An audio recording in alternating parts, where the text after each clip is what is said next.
While South Africa's agricultural sector is bracing for hotter and drier conditions after several years of good rainfall. Now, the La Nina weather system, which is receding, did bring on a protracted wet spell not seen in decades. But as Angelo Coppola now reports, El Nino is expected to drive new heat records, which could bring on a drought and threaten food security in Southern Africa.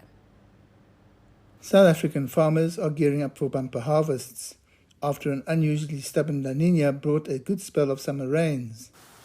The most intense La Nina in more than 70 years saw disruptive weather conditions around the globe and mixed fortunes for South Africa's key crops.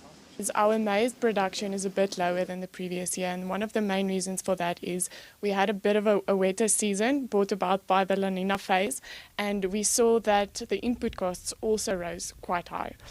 So there was a bit of a turnaround strategy where farmers started going to plant soybeans, which was a bit less expensive. La Nina-induced drought has disrupted food production in countries such as Argentina and Brazil.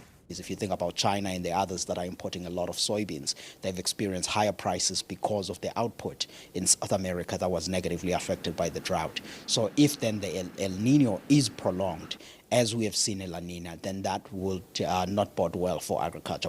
The concern now is the approaching El Nino, La Nina's hotter cousin, which scorched South Africa a few years ago. 20% of maize is under irrigation, half of wheat, 15% of soybean under irrigation. The area that is under irrigation is pretty much minor compared to the rain-fed. If it is 2 seasons, then it will be a difficult time. And this is not the question of only farmers, but also consumers. The yields may not be as we need it to be, and that would just mean that we will be importing maize. And for the local farmer, that would mean our prices would most probably rise to import parity, and that's higher grain prices, which would then incentivize farmers to plant in the next season. Meteorologists predict that the hotter climate caused by warmer Pacific Ocean temperatures will start developing in July.